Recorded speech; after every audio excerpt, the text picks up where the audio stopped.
सुप्रभात बच्चों। आज तिथि है 22/10/2020। कार्यपत्रक है 9। विषय है आपका हिंदी। पाठ है बस की यात्रा। ये कार्यपत्रक 9 बेटा कक्षा 8 के लिए है। सबसे पहले सभी विद्यार्थी अपना नाम लिखेंगे यहाँ पर, फिर अपने कक्षा अध्यापक का नाम लिखेंगे, यानी अपने क्लास टीचर का नाम लिखेंगे। प्यारे बच्चों, कार्यपत्रक 5 से हम पाठ बस की यात्रा करते आ रहे हैं। ये बस की यात्रा बहुत ही मज़ेदार रही है लेखक और उसके दोस्तों के साथ। मुझे पूरी उम्मीद है कि आपको भी इस बस की यात्रा में बहुत ही आनंद आ रहा होगा। अब आज हम जो कहानी पढ़ेंगे, कहानी का अंश हम पढ़ेंगे, उसमें बेटा हम देखेंगे कि क्या लेखक और उसके दोस्त अपनी मंजिल तक पहुंच पाएंगे भी या नहीं, या फिर वो रास्ते में ही अटक जाएंगे। और देखेंगे कि जो उनकी चिंता, उनकी फ़िक्र जो बढ़ती जा रही है उस बस में बैठने के बाद, क्या वो रुकेगी या नहीं। तो चलिए पाठ पढ़ना शुरू करते हैं। एक पुलिया के ऊपर पहुँचे ही थे कि एक टायर फिस करके बैठ गया। एक पुलिया मतलब बेटा एक छोटा सा पुल, जो छोटा पुल होता है उसे हम कहते हैं पुलिया। तो बस उसके ऊपर पहुँची ही थी कि तभी अचानक क्या हुआ, एक टायर फिस हो गया। और फिस होना मतलब उस टायर की हवा निकल गई। वह बहुत ज़ोर से हिलकर थम गई। अब बस बहुत ज़ोर से हिली। जब टायर एकदम से टायर की हवा निकली तो बस जो है वो ज़ोर से हिलकर थम गई। थम गई मतलब रुक गई। अगर स्पीड में होती तो उछलकर नाले में गिर जाती। अगर बस बहुत स्पीड में होती, बहुत तेज़ चल रही होती, तो लेखक कहते हैं कि बस उछलकर पास के नाले में गिर जाती। मैंने उस कंपनी के हिस्सेदार की तरफ पहली बार श्रद्धा भाव से देखा। वह टायरों की हालत जानते हैं, फिर भी जान हथेली पर लेकर इसी बस से सफ़र कर रहे हैं। लेखक ने देखो यहाँ पर व्यंग्य किया है बेटा। किसके ऊपर व्यंग्य किया है? कंपनी के हिस्सेदार। कंपनी मतलब जो जिस कंपनी की बस में लेखक और उसके दोस्त सफ़र कर रहे थे, उस कंपनी में जो हिस्सेदार थे लोग, उनके ऊपर व्यंग्य किया है। क्या व्यंग्य किया है? कि जो हिस्सेदार थे वो टायरों की हालत जानते हैं कि उनकी बस के टायर कितने नाजुक हैं, कितने ज़्यादा पुराने हो चुके हैं कि वो अब उस बस में लगकर चलने लायक नहीं हैं। लेकिन फिर भी जान हथेली पर लेकर, ये बेटा एक मुहावरा है। इसका अर्थ होता है कि जान को जोखिम में डालकर, यानी अपनी जान की परवाह किए बगैर, अपनी जान की चिंता किए बगैर जब हम कोई काम करते हैं उसे हम बोलते हैं जान हथेली पर लेकर काम करना। तो लेखक कहते हैं कि जो बस कंपनी के हिस्सेदार थे वो अपनी जान हथेली पर लेकर इसी बस से सफ़र कर रहे हैं। यानी जिस बस में उन्हें पता है कि टायरों की हालत इतनी ख़राब है, फिर भी वह जान हथेली पर लेकर उसी बस से सफ़र कर रहे हैं। उत्सर्ग की ऐसी भावना दुर्लभ है। उत्सर्ग का बेटा यहाँ पे क्या अर्थ होता है, आप देखेंगे कि आपको पीले रंग से चिन्हित किया गया है उत्सर्ग का। तो आइए जान लेते हैं। उत्सर्ग का अर्थ है बेटा त्याग। क्या अर्थ है? त्याग। उत्सर्ग की ऐसी भावना दुर्लभ है, यानी त्याग करने की, सेक्रीफाइस। ठीक है, जब हम किसी चीज़ को छोड़ देते हैं तो त्याग करने की ऐसी भावना दुर्लभ है। लेखक कहते हैं कि अपनी जान की जो परवाह किए बगैर ऐसे बस में सफ़र कर रहे हैं, ऐसी भावना उन्होंने आम लोगों में नहीं देखी, आम तौर पे लोगों में नहीं देखी है।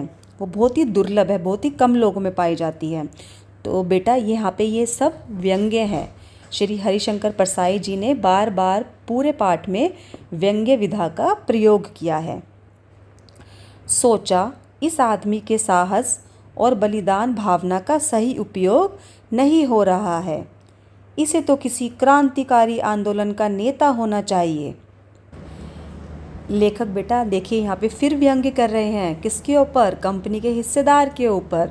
क्या कहते हैं कि इस आदमी, यानी हिस्सेदार, इस आदमी कौन है यहाँ पर? हिस्सेदार।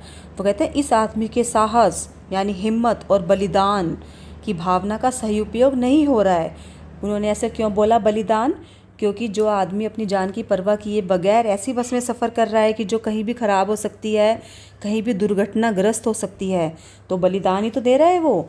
तो कहते हैं कि ऐसे आदमी को तो किसी क्रांतिकारी आंदोलन यानी अपने देश की आज़ादी के लिए जो लड़ाइयाँ हो रही हैं, जो आंदोलन हो रहे हैं, उनका नेता होना चाहिए। तो देखा ना आपने कि कितने ही मज़ेदार अंदाज में श्री हरिशंकर परसाई जी ने व्यंग्य विधा से कंपनी के हिस्सेदार को बात भी बोल दी कि उसे बुरा भी ना लगे और वो बात को समझ भी जाए। आगे पढ़ेंगे बेटा। अगर बस नाले में गिर पड़ती और हम सब मर जाते तो देवता बाहें पसारे उसका इंतज़ार करते। यहाँ पे बेटा लेखक कहते हैं कि अगर बस नाले में गिर जाती और सब मर जाते तो देवता यानी यमराज, मृत्यु के देवता कौन है बेटा? यमराज। तो यमराज जो है वो अपने दोनों हाथ खोलकर, बाहें पसारे अपने दोनों हाथों को खोलकर उसका इंतज़ार करते। कहते वह आदमी, वह महान आदमी आ रहा है जिसने एक टायर के लिए प्राण दे दिए। तो वो कहते हैं कि कंपनी के हिस्सेदार का बाहें खोलकर यमराज इंतज़ार करते और कहते कि देखो वह आदमी आ गया जिसने सिर्फ एक टायर के लिए, एक बस के टायर के लिए अपने प्राण दे दिए, यानी अपनी जान दे दी। मर गया पर टायर नहीं बदला, मतलब अपनी जान दे दी, अपनी जान से हाथ धो बैठा, मर गया लेकिन टायर नहीं बदला। तो यहाँ पे भी व्यंग्य विधा का प्रयोग किया है हरिशंकर परसाई जी ने। और व्यंग्य विधा से देखो कितनी सुंदरता से उन्होंने कंपनी के हिस्सेदार को व्यंग्य भी कर दिया, समझा भी दिया वो क्या बोल रहे हैं, लेकिन ऐसे बोला कि कंपनी के हिस्सेदार को बुरा भी नहीं लगा और वो बात को समझ भी गया कि उसने कितनी बड़ी गलती करी है जो वो ऐसी बस को सड़क पर अभी भी लोगों के साथ सफ़र करवा रहा है। वो कितने ही लोगों की जान को रोज़ खतरे में डालता है जब लोग उसमें बैठकर सफ़र करते हैं। दूसरा घिसा टायर लगाकर बस फिर चली। अब क्या हुआ, जब एक टायर फिस हो गया यानी उसकी हवा निकल गई तो दूसरा टायर लगाया गया और बस को चलाया गया। अब हमने वक्त पर पन्ना पहुंचने की उम्मीद छोड़ दी थी। बेटा लेखक और उसके दोस्तों को सुबह कहाँ पहुंचना था? पन्ना। कहाँ पहुंचना था?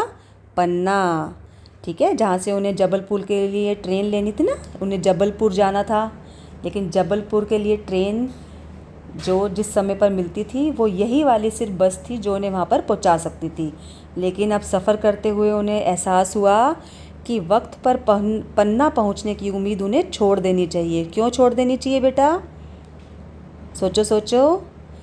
हाँ जी, इसीलिए कि बस की हालत इतनी ख़राब थी कि कभी एक टायर पंचर हो रहा था, कभी शीशे हिल रहे थे, कभी सीट हिल रही थी, कभी इंजन में आवाज़ें आ रही थी। तो उनको लगा कि पन्ना कभी भी पहुंचने की उम्मीद छोड़ दी थी। पन्ना क्या, कहीं भी कभी भी पहुंचने की उम्मीद छोड़ दी थी। अब लेखक कहते हैं कि पन्ना तो क्या, हमने तो इस बस के द्वारा कहीं भी पहुंचने की उम्मीद और कभी भी, ना समय का पता था ना जगह का पता था, कहीं भी पहुंचने की उम्मीद छोड़ चुके थे। लगता था ज़िंदगी इसी बस में गुजारनी है और हम इससे सीधे उस लोक को प्रयाण कर जाना है। प्रयाण मतलब बेटा प्रस्थान या मरना। मतलब वो उनको लगा कि ज़िंदगी जो है बस इसी बस में गुजारनी पड़ेगी, क्योंकि वो बस इतनी धीरे धीरे, इतनी धीरी गति से चल रही थी कि उन्हें लगा कि अब हमारी पूरी ज़िंदगी यहीं गुजर जाएगी और हम सीधे यहाँ से अपने घर नहीं, सीधे बल्कि प्रस्थान कर जाएंगे। कहाँ? उस लोक को। उस लोक मतलब भगवान के पास हम सीधे प्रस्थान कर जाएंगे। हम मर जाएंगे इसी बस में बैठे बैठे ही। तो देखो हर लाइन में बेटा आपको व्यंग्य विधा देखने को मिलेगी। श्री हरिशंकर परसाई जी ने कितनी ही सुंदरता के साथ हर लाइन में व्यंग्य विधा का प्रयोग किया है। इस पृथ्वी पर उसकी कोई मंजिल नहीं है। दोबारा से व्यंग्य विधा आई है बेटा। लेखक कहते हैं कि इस पृथ्वी पर इस बस की कोई मंजिल नहीं है। इस पृथ्वी में कोई ऐसी जगह नहीं है जहाँ ये बस पहुँचेगी। हमारी बेताबी, बेताबी का अर्थ होता है बेटा बेचैनी। जब हम बहुत ही ज़्यादा बेचैन होते हैं किसी चीज़ के लिए, हमारा मन बेचैन होता है, वो कहते हैं हमारी बेताबी, हमारी उत्सुकता, तनाव ख़त्म हो गए। वो कहते हैं कि अब ना हमें बेताबी थी, ना हमें कोई तनाव था, ना हमें कोई चिंता थी, सब ख़त्म हो गए थे। क्यों ख़त्म हो गए थे? हम बड़े इत्मीनान से घर की तरह बैठ गए। उन्होंने कहा अब हम सोच लिया था कि जो होगा देखा जाएगा। जैसे हम घर पे बड़े ही इत्मीनान से, बड़े ही आराम से, इत्मीनान का अर्थ होता है बेटा तसल्ली, बहुत ही तसल्ली से जैसे हम अपने घर में बैठते हैं ना, अब उन्होंने बस को भी अपना घर ही मान लिया था। और वो कहते हैं कि बड़े इत्मीनान से हम घर की तरह बैठ गए, हम उस बस में बैठ गए हैं। चिंता जाती रही। उन्होंने कहा अब चिंता छोड़ दी कि अब बस के साथ जो भी हो ये हमें समय पर पहुंचाए ना पहुंचाए, रुके, चलती रहे, हमें कोई भी चिंता नहीं थी। अब उनका ध्यान सिर्फ किस पे था? हंसी मजाक चालू हो गया। हंसी मजाक जो था अब शुरू हो गया। उन दोस्तों ने लेखक के साथ, लेखक अपने दोस्तों के साथ और जो बस में सफ़र कर रहे थे यात्री, सब लोगों के साथ अब हंसी मजाक चालू हो गया था और जो भी चिंता, बेताबी, तनाव था वो सब खत्म हो गया था। ठीक है बेटा, तो यहाँ पे आपका पाठ बस की यात्रा ख़त्म होता है बेटा। अब गद्यांश के आधार पर निम्नलिखित प्रश्नों के उत्तर दीजिए। तो अब हम एक एक करके सब प्रश्नों को पढ़ेंगे और उनके उत्तर जानेंगे। तो चलिए शुरू करते हैं बेटा। पहला प्रश्न है, लेखक कंपनी के हिस्सेदार की किस उत्सर्ग की भावना को दुर्लभ कह रहे हैं? तो उसका उत्तर हो सकता है बेटा, लेखक कंपनी के हिस्सेदार की जान हथेली पर लेकर उसी बस में सफ़र करने, यानी अपनी जान की चिंता किए बगैर सफ़र करने की भावना को दुर्लभ कह रहे हैं। हमने पढ़ा था ना अभी कि वो जानते थे कि टायरों की हालत क्या है।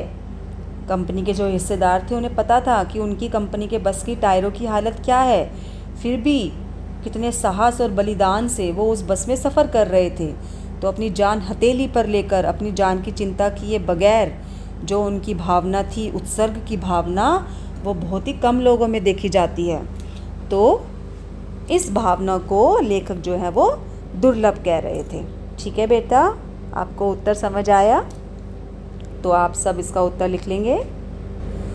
दूसरा प्रश्न है बेटा, लेखक ने कभी भी कहीं भी पहुंचने की उम्मीद क्यों छोड़ दी थी? सोचकर बताइए। लेखक ने कभी भी कहीं भी पहुंचने की उम्मीद इसलिए छोड़ दी थी क्योंकि बस के टायरों की हालत बहुत ख़राब थी और उनकी हवा कभी भी निकल सकती थी। वो कभी भी ख़राब हो सकते थे, फट सकते थे, कुछ भी उनके साथ हो सकता था, जिसकी वजह से बस का मंजिल तक पहुंच पाना बहुत मुश्किल था। है ना बेटा? क्योंकि बस के जो टायर थे वो इतनी ख़राब हालत में थे कि वो बस में लगकर कैसे चल रहे थे ये ही कहना बहुत मुश्किल था। और लेखक समझ गए थे कि ये जो टायर है हमें नहीं पता कि कब धोखा दे जाए, कब ख़राब हो जाए, इसलिए उन्होंने अपनी मंजिल तक कभी भी और कहीं भी पहुंचने की उम्मीद छोड़ दी थी। ठीक है बेटा, आप भी सोचकर इसका उत्तर लिखेंगे। पूरे पाठ में प्रश्न 3 है बेटा, आपको सबसे अच्छा अंश कौन सा लगा, वह क्यों? आपको पूरा पाठ, ठीक है, बस की यात्रा पूरा पाठ, यहाँ पे हम सिर्फ आज की वर्कशीट की बात नहीं कर रहे हैं, आपको अपनी वसंत की पाठ्य पुस्तक में बस की यात्रा का पूरा पाठ पढ़ना है और आपको बताना है कि पूरे पाठ में आपको कौन सा अंश या पाठ का कौन सा हिस्सा आपको सबसे अच्छा लगा। ठीक है, और वो अच्छा क्यों लगा आपको ये भी बताना है बेटा। ठीक है, तो आपका अब ये काम होता है, ये गतिविधि भी हो गई है आपकी कि आप पाठ को पूरा पढ़ेंगे, समझेंगे, मज़े से आनंद लेते हुए पढ़ेंगे और ऐसा मान के पढ़ेंगे कि लेखक के साथ आप भी उस बस में सफ़र कर रहे हैं। ठीक है, तो आप ये अनुभव करेंगे कि आपको कौन सा अंश, कौन सा उस पाठ का भाग सबसे ज़्यादा अच्छा लगा और वह आपको क्यों अच्छा लगा। तो सब बच्चे पाठ को पढ़ने के बाद प्रश्न 3 का उत्तर लिखेंगे। प्रश्न 4 जो है बेटा, ये भी बहुत ही मज़ेदार है। यदि आप लेखक के साथ उस बस में यात्रा कर रहे होते तो आपका अनुभव क्या होता। अब देखो, आपको खुद उस बस में यात्रा करने की बात लेखक कह रहे हैं, आपको मौका दे रहे हैं कि आप ये अपनी कल्पना शक्ति से ये अनुभव करें कि यदि आप भी उसी बस में बैठे होते, ठीक है, और लेखक के साथ सफ़र कर रहे होते तो आपका अनुभव, आपका एक्सपीरियंस क्या होता। कल्पना करके अपने अनुभव को लिखिए। आपको सोचना है, इमेजिन करना है और अपने अनुभव लिखना है। ठीक है, तो प्यारे बच्चों, प्रश्न 4 के उत्तर के लिए आपको अपनी कल्पना शक्ति का इस्तेमाल करते हुए लिखना है कि यदि आप लेखक के साथ उस बस में यात्रा कर रहे होते तो आपका अनुभव क्या होता। क्या आपको यह बस की यात्रा सुखद लगती, या फिर आपको यह बस की यात्रा दुखद लगती, या आपको इसमें कष्ट होता, परेशानी होती। अन्यथा क्या आप इस बस की यात्रा को जीवन भर याद रखते या नहीं रखते। ठीक है, आपको सब बताना है, आपको अपने अनुभव लिखने हैं। सभी बच्चे इस प्रश्न का उत्तर स्वयं के अनुभव के आधार पर लिखेंगे। आपको 5 है बेटा गतिविधि। आपको हर कार्यपत्रक के अंत में गतिविधि मिलती है बेटा, जिसे आप बहुत ही अच्छे तरीके से करते हैं, शाबाश। तो आज भी आपको कार्यपत्रक 9 में गतिविधि दी गई है। क्या आपके साथ कभी ऐसा हुआ है जब आपने किसी डर की चिंता छोड़ दी हो और आप निश्चिंत हो गए हो। उस अनुभव को लिखिए। तो बेटा क्या होता है कि हम किसी चीज़ के लिए बहुत डर रहे होते हैं। ठीक है, तो उदाहरण ले लेते हैं आपकी परीक्षा। जब आपकी परीक्षा होती है, आपके एग्ज़ाम होते हैं, तो आप बहुत डर रहे होते हैं, है ना। पेपर से पहले आपको डर लगता है, लेकिन आपने कभी ऐसा अनुभव किया है कि अगर आप परीक्षा से पहले उस डर को दूर कर दें, आप उस डर की चिंता छोड़ दें, ठीक है, तो आपका क्या अनुभव होता है। आपका पेपर बहुत अच्छा होता है, या आपका पेपर बहुत ख़राब होता है, या फिर आपका पेपर ओके ओके होता है। ठीक है, जैसा भी होता है, या और भी कोई आप अपनी लाइफ में ऐसा देखो कि जब आपको डर लग रहा हो और आपने उस डर की चिंता छोड़ दी हो कि ठीक है, जो होगा देखा जाएगा। ठीक है, तो आपका अनुभव क्या रहा है। जैसे अगर हम देखो, ऐसा होता है कि हम किसी झूले में बैठने से पहले डरते हैं, ठीक है, लेकिन अगर हम उस डर की चिंता छोड़ दें कि झूले में बिल्कुल बैठ जाए निडर होकर, ठीक है, बिना चिंता करे, तो हमें उसका अनुभव क्या होता है। क्या हमें उस झूले में बैठने के बाद मज़ा आता है या हम डर जाते हैं, क्या रहता है। ठीक है, अगर कभी आपके साथ ऐसा हुआ है या और भी कोई कि जब आपने किसी भी चीज़ की डर की चिंता छोड़ दी हो और आप निश्चिंत हो गए हो, आप बिल्कुल रिलैक्स हो गए हो, कंफर्टेबल हो गए हो, ठीक है, और आप बिल्कुल इत्मीनान में आ गए हो, तसल्ली बख्श हो गए हो कि भाई अब मुझे इस डर की चिंता नहीं करनी, तो उस अनुभव को याद करके आपको इस गतिविधि में लिखना है। उस घटना को याद करने में आप अपने घर की सदस्यों की सहायता भी ले सकती हैं। आप अपने मम्मी पापा, भाई बहन से भी ऐसा पूछ सकते हैं कि कभी आपको ऐसा कोई डर लग रहा हो और आपने जब डर मम्मी पापा के समझाने पर, भाई बहन के समझाने पर उस डर की चिंता छोड़ दी हो, तो आपका फिर क्या अनुभव रहा था। ओके बेटा, कार्यपत्रक 9 के अंत में, जैसा हम हर बार करते हैं बेटा, कोविड के संदर्भ में हम उचित व्यवहार संबंधी कुछ संदेश जानेंगे। 2 गज अथवा 6 फीट, 2 गज कितना होता है, 6 फीट की शारीरिक दूरी का पालन करें। 2 व्यक्तियों के बीच में बेटा 2 गज या 6 फीट की दूरी, शारीरिक दूरी अवश्य होनी चाहिए। अगर हमें कोरोना वायरस से या कोविड-19 से बचकर रहना है, हमें इस वायरस को अपने आसपास भी नहीं आने देना, खुद भी सुरक्षित रहना है, अपने घर वालों को भी सुरक्षित रखना है, तो हमें इस नियम का पालन अवश्य ही करना पड़ेगा। तो प्यारे बच्चों, मुझे पूरी उम्मीद है कि कार्यपत्रक 9 आपको बहुत ही अच्छे से समझ आ गया होगा। और कार्यपत्रक 9 ही नहीं, आपको पूरा पाठ, बस की यात्रा का पूरा पाठ बहुत ही अच्छे से समझ आ गया होगा और आपने इसका बहुत ही आनंद लिया होगा। अब आपको मैं भी एक अपनी तरफ से गतिविधि देती हूँ कि आप पूरे पाठ को अच्छे से समझकर पढ़ेंगे। ठीक है बेटा, उसके बाद ही आप इस कार्यपत्रक 9 के प्रश्न उत्तर को करें, ताकि आप अपने अनुभव, अपनी समझ, अपनी सोच के साथ सारे प्रश्नों के उत्तर अच्छे से दे पाएँ।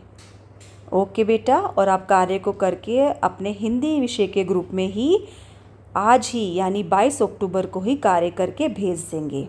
धन्यवाद।